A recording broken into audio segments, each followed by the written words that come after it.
नमस्कार, जय श्री राम, हर हर महादेव। आप सभी का स्वागत है आपके YouTube परिवार ओमकार ज्योतिष में। और आज हम आकाश तत्व की बात करेंगे और पहचानना सीखेंगे कि आकाश तत्व के व्यक्तित्व वाले व्यक्ति कैसे होते हैं। आपने इन पर नोट्स बनाने हैं, ऑब्जर्वेशन करनी है, जिससे कि अपने तत्व में आप रहकर या जिसका ये तत्व है उनको ये बताकर आप उनके तत्व को भी मजबूत किया जा सकता है। जिन्होंने भी पहले की वीडियो नहीं देखी है, कृपया करके वह जाकर देख लें और सीख लें कि 5 तत्वों में किस प्रकार ये व्यक्तित्व बटे हैं और वह अपनी ही एक्सीलेंट को पा जाते हैं जब हम अपने तत्व को समझ जाते हैं। तो चलिए शुरू करते हैं। आकाश तत्व के व्यक्ति बिल्कुल प्रोफेशनिस्ट होते हैं, एकदम आइडियलिज्म, हार्ड डिसिप्लिन, मॉरल्स एकदम किताब से भी आगे। दार्शनिक होते हैं ऐसे व्यक्ति। नीट रहना, ऑर्गेनाइज रहना, लॉजिकल रहना इनके विशेष गुण हैं। वह दोस्त जो बिना बात के बुरा मान जाता है और वह चाहता है कि आप उसे सॉरी बोलें। ज्यादा इनबैलेंस होने पर इमोशनली कोल्ड हो जाते हैं। शायद इन्हीं के लिए लिखा गया है कि खोला होता अगर यारों के साथ तो दिल खोलना नहीं पड़ता औजारों के साथ। याद रहे, प्रोफेशनलिस्ट रहना सब कुछ नहीं होता। इमोशंस को भी सांस में शरीर के साथ आने दीजिए, क्योंकि अगला एलिमेंट है वाटर, और जब ये रिलीज होते हैं तो पानी के रूप में होते हैं। शिव तत्व ही आकाश तत्व है। यह व्यक्ति दार्शनिक होते हैं, आकाश में कुछ ज्यादा ही विचरण करते हैं। इनकी बेहद अच्छी एक विशेषता है कि यह अपनी नॉलेज को अलग अलग डोमेन में कनेक्ट कर पाते हैं। पश्चिम दिशा आकाश तत्व की दिशा है और यह व्यक्ति सेल्फ डिसिप्लिन रहते हैं। ऐसे सिस्टम, प्रोसेस, लॉजिस्टिक में ये बहुत अच्छा परफॉर्म करते हैं। इमोशनल होते हैं परंतु रिजर्व होते हैं। इनकी स्ट्रेंथ है जो प्रकृति ने इनको दी है कि वह नियमों का पालन करते हैं और डिटेल्स में इनकी खासी रुचि होती है। Policy making, loss, audits, research के डोमेन में ये बहुत अच्छा कार्य करते हैं, अच्छे फील्ड में कार्य करते हैं। सिद्ध परंपरा के साधक जिस तत्व पर अपना ध्यान लगाना चाहते हैं वह आकाश तत्व ही है, क्योंकि वह आकाश को वह निर्मल मानते हैं। यह तत्व मल रहित है, इसलिए जिनमें आकाश तत्व की अधिकता ज्यादा होती है, कई बार तो वह इतने तुनक मिजाज हो जाते हैं कि उनको बार बार यह चीजें साफ रखने की आदत सी पड़ जाती है, क्योंकि आकाश तत्व एकदम क्लियर होता है। सिद्ध परंपरा में इनका पूरा ध्येय अपने चित्त को आकाश के जैसे निर्मल कर देना है, बिल्कुल स्फटिक के जैसे, क्योंकि फिर निर्मल मन में जो प्रतिबिंब उतरते हैं वह शुद्ध ज्ञान का डेटा डाउनलोड होता है। यह बहुत ही गहन सूत्र है। वज्रयान के तंत्र प्रैक्टिस में भी इसका उपयोग किया जाता है। जो जैन बुद्धिज्म है उनमें जो निर्मल आकाश के बारे में बताया गया है वह बहुत ही उत्तम है।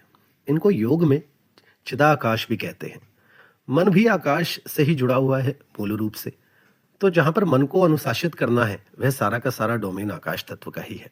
यह व्यक्ति व्यवहारिक जीवन में बहुत अच्छे chartered accountant, complaint officers, auditors, quality analyst, advocate, technical researchers, strategic consultant, इन कॉन्टेक्ट्स में ऑफ पॉलिसीज में ये बहुत अच्छा कार्य करते हैं। इनकी फिजिकली अपीयरेंस बहुत ही टाइट होती है और ये सारा दिन अपने आप को भी टाइट रखते हैं। बॉडी बिल्कुल टोन्ड रहती है। बॉडी ज़्यादा भारी शरीर नहीं होता। पेनिट्रेटिंग आइज होती हैं और इनकी स्किन वाइटिश होती है या स्किन पे ड्राइनेस ज़्यादा आ जाती है। लेस एक्सप्रेशंस देते हैं और डीप ब्रीथिंग लेते रहते हैं। इनके कपड़े एकदम क्लीन कट होते हैं, केवल जितना रिक्वायर्ड है वही पहनते हैं। ऐसे कपड़े पहनना ज़्यादा पसंद करते हैं जो बिल्कुल फिट हों, परंतु कोई ब्रांड को लेकर ज़्यादा डिटेलिंग नहीं होती। जैसे जो टॉप के शर्ट्स बनाने वाले हैं, जैसे जॉडेक या रेमंड्स, उनकी शर्ट पहनना पसंद करते हैं। कलर में white, grey, blue, metallic brown colour इन्हें बहुत अच्छे लगते हैं। फैब्रिक में यह थोड़ा फॉर्मल वूल, सॉफ्ट कॉटन पहनना पसंद करते हैं। एप्ट फंक्शनिंग के ऊपर ज़्यादा इनका ध्यान रहता है। खाने में इनको सादा हेल्दी खाना पसंद है। ड्राई खाना ज़्यादा पसंद करते हैं। खाने में कुछ सूखा ज़रूर खाते हैं। रोस्टेड किया हुआ, भुना हुआ बहुत ही ज़्यादा पसंद करते हैं। कम ऑयल खाना इनकी एक आदत है। इसी वजह से ड्राइनेस की इतनी प्रैक्टिस कर लेते हैं कि इनके पेट में भी ड्राइनेस हो जाती है। फिर यह बेल का एसब गोल जो आता है उसका उपयोग करते हैं। इनबैलेंस स्टेज इसी कारण है क्योंकि यह सारा दिन खुद को भी जकड़े रखते हैं और विचारों को भी। कभी कभी यह जकड़न अथराइटिस का रूप ले लेती है और कॉन्स्टिपेशन की समस्या रहती है। बहुत कंट्रोल फ्रीक होने के कारण, सेल्फ कंट्रोल होने के कारण इनकी बहुत सारी इमोशनल ब्लॉकेजेस हो जाती हैं। इनको चाहिए कि किसी ना किसी से अपना मन बांटते रहिए, अपने इमोशंस को थोड़ा शेयर कीजिए, फ्लेक्सिबल बनिए, क्रिएटिविटी और रिलैक्सिंग एक्टिविटी में हिस्सा लीजिए। परंतु अक्सर यह व्यक्ति न्यूरोपैथिक के तरफ चले जाते हैं। इनसे इनका कुछ थोड़ी देर के लिए राहत मिलती है, मगर इससे भी डिस्ट्रैक्ट हो जाते हैं। फोकस और खराब हो जाता है। यह एक टिपिकल सिंबल है जो स्पेस एलिमेंट के व्यक्तित्व में आता है। आकाश तत्व वाले का सिस्टम को ठीक करने में ज़्यादा जोर रहता है, जिसकी वजह से ये कई बार तकलीफ भी पा जाते हैं, क्योंकि जो सिस्टम इन्हें अवॉर्ड करता है वही सिस्टम इनके अत्यधिक शुद्ध भाव के कारण, कुछ गलत नहीं करूंगा के संकल्प के कारण जब साइडलाइन कर देता है तो फिर पीड़ा पाते हैं। आकाश तत्व होने के बावजूद भी इनका दायरा बहुत ही सीमित रहता है। सीमित दोस्तों से संबंध रखते हैं, पर जिससे दोस्ती है फिर वह मित्र देवता की तरह निभाते हैं, उनके लिए कुछ भी बैलेंस कर देते हैं। चाइनीज फिलॉसफी में इसे मेटल एलिमेंट भी कहा गया है। आकाश तत्व का अगर व्यक्तित्व फॉर्म देखा जाए तो वह धातु के फॉर्म में है, क्योंकि इसमें जो स्पेशल कॉन्फ़िगरेशन है, इनके जो एटम्स हैं वह बिल्कुल परफेक्ट हैं। एशिया के कुछ भागों में माना गया कि साधना के लिए, हीलिंग के लिए जो पर्पस तत्व का होना चाहिए वह आकाश तत्व है। यह व्यक्ति हमेशा व्यवस्थाओं का विस्तार देखते हैं। जो पृथ्वी तत्व के लोग हैं उनके विचारों को मूर्त रूप देने का काम आकाश तत्व के लोग ही करते हैं, क्योंकि आकाश तत्व वालों के पास ही एक विलक्षण प्रतिभा होती है जिसे कहते हैं 3D थिंकिंग, 3 डायमेंशनल थिंकिंग। लोग अक्सर टेक्स्ट की फॉर्म में सोचते हैं, पिक्चर की फॉर्म में सोचते हैं, परंतु आकाश तत्व वाले 3D की फॉर्म में सोचते हैं। इनका अर्थ है कि आपके सामने एक ऑब्जेक्ट है और उसे सभी एंगल से मनी मन विजुलाइज कर लेना। यह एक विलक्षण प्रतिभा है जो कि सिर्फ स्पेस एलिमेंट के लोगों के पास ही होती है, जिसके चलते यह बहुत अच्छे स्ट्रक्चर इंजीनियर बनते हैं। अच्छे हाई राइज बिल्डिंग की डिजाइनिंग भी यही करते हैं। सैटेलाइट इंजीनियरिंग, स्पेस इंजीनियरिंग, ऐसी फील्ड में ये बहुत अच्छा कार्य करते हैं। आकाश तत्व पर जब आप अपना ध्यान लगाते हैं तो आपके अंदर भी कुछ सिमटना शुरू हो जाता है, चित्त निर्मल होना शुरू हो जाता है। जो शिव हैं वह चिदा आकाश है। आकाश का नीला रंग ही भगवान शिव का नीला रंग बताया गया है। यह आकाश तत्व ही है जो विस्तार देता है, इसीलिए इन्हें भगवान शिव अति प्रिय हैं। और जो भी फ्यूम्स हैं, जो भी कड़वे घूंट हैं जीवन के, वह आकाश तत्व वाले ही पीते हैं। माँ पार्वती अर्थात पर्वतों की पुत्री, शैव तंत्र में भी माँ भूदेवी को पूजनीय कहा गया है और दक्षिण भारत में माँ भूदेवी को महालक्ष्मी का रूप कहा गया है।